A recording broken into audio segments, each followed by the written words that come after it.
And today we're going to analyze an interesting battle between Hikaru Nakamura, the well-known streamer and winner of the Bullet Brawl, and on your top right of the screen, candidate master Witty Alien. So who is Witty? Well, let's watch a clip right now. Roddy 2, what a beautiful game! Did you see Queen 7, my dear friends? Did you see the aesthetics of Queen 7, my dear friends? You, I really don't know, my dear friends. Alien Gambit. This is Alien Gambit, my dear friends. Alien Gambit. I'm gonna make a video one day, God's willing, about the Alien Gambit for you, my dear friends.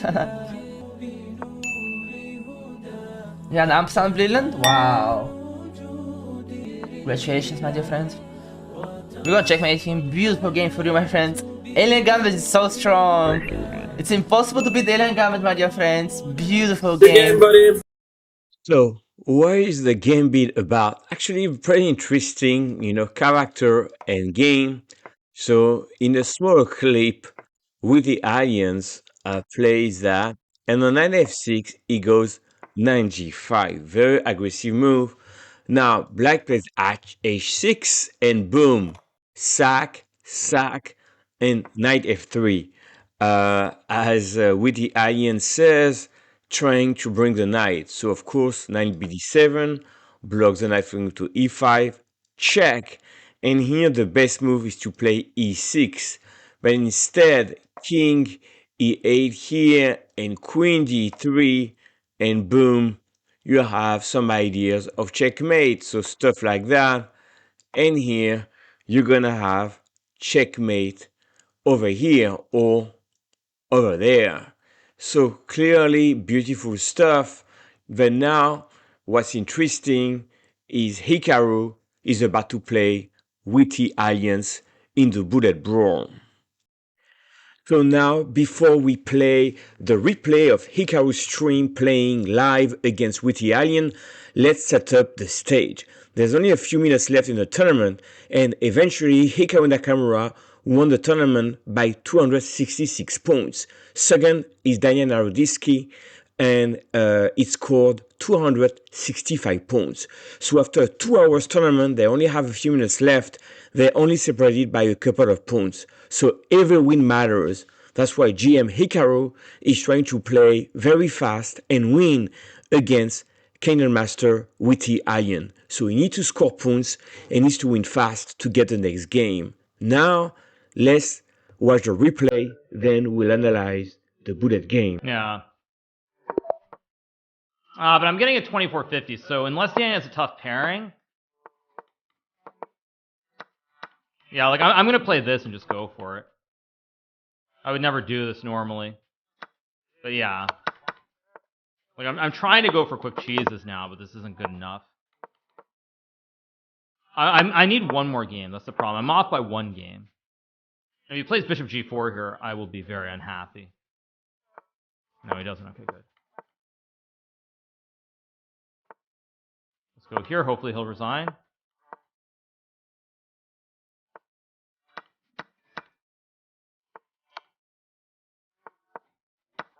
Of course I messed this up. I mean, it's winning, but it's going to take me longer to win.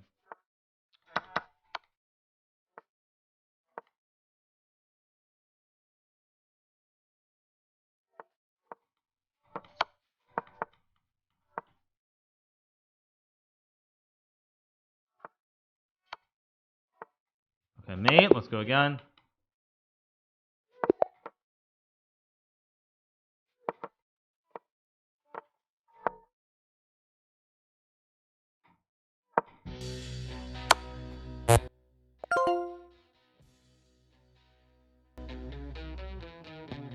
Oh my god, I win? Wow. What? So now let's see the matchup and how the game unfolded. Hikaru goes with e4, they play a Sicilian opening.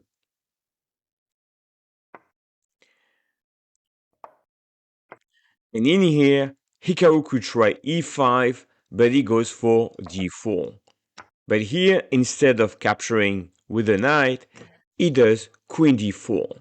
So if black had played knight c6, he has a choice. He could play queen e3 with the idea bishop d2 and long castle, or he could play bishop d5, bishop d7, queen d3. That's also possible. But in the game, a6 is played, so black is preparing knight c6 and doesn't want to deal with bishop b5. So here e5. And this is a gamble. The right move for black is to play knight c6. Now the queen has to move. You take, I take, you defend, I take, and black takes. And this position is about equal. So instead of playing that, black plays on e5. And this is a mistake. Hikaru takes right away, and he goes knight e5. Now the king cannot castle, but white threaten a fork and winning the exchange or the whole rook. Bishop e6, cover f7, right away Hikaru, bishop e3, threatening bishop b6, knight bd7, long castle. So here you have again some checks lurking around. So black plays king c7. So far so good, and maybe black would like to play g6, bishop g7, but Hikaru plays bishop f4 and is threatening take or check, and that bishop is looking at discovery against the king.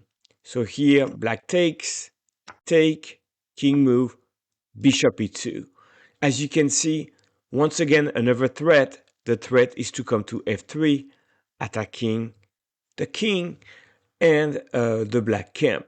So now, if Hikaru during the stream says bishop b4 is a good move, he would have played f3 and then you go back here and you have a game.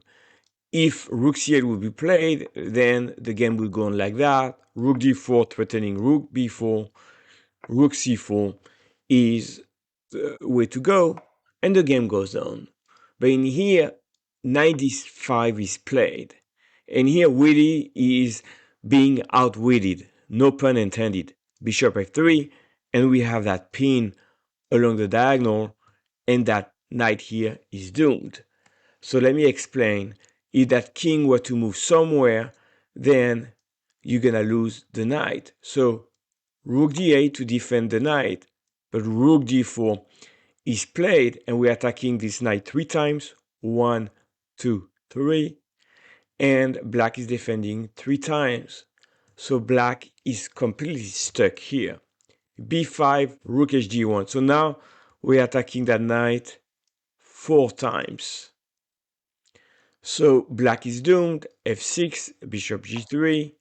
The king moves, and simply Hikaru is up a piece. So here black tries to attack the rook. Nice intermezzo, check, and the king moves back, and the game goes on. And over here, very interesting, white is up a piece. But instead of playing a random move, let's say maybe h4 would attack the bishop, white plays rook d6. Excellent move. And what is the idea? The idea is like the king here cannot go back, and if you were to cover this square and this square, you would have checkmate. So it's all about cutting off the king on a5. Rook d6 played, rook c d8, and here, beautiful finish. Check, and checkmate. Beautiful stuff. The king here is lost, and this is how Hikaru win the game, then goes on to win a few more games and finish first by 1 point. After the 2 hours tournament, this was a 1 minute game, but Hikaru's accuracy is in the 90s or 93. It's extremely good despite the fast time control. So I hope you enjoy this Hikaru slash Witty Alien battle and how Hikaru finished against first just 1 point north of Dania Naroditsky, a furious bullet player as well. Bornik went third, and they play every Saturday on chess.com, and I'll see you in the next one.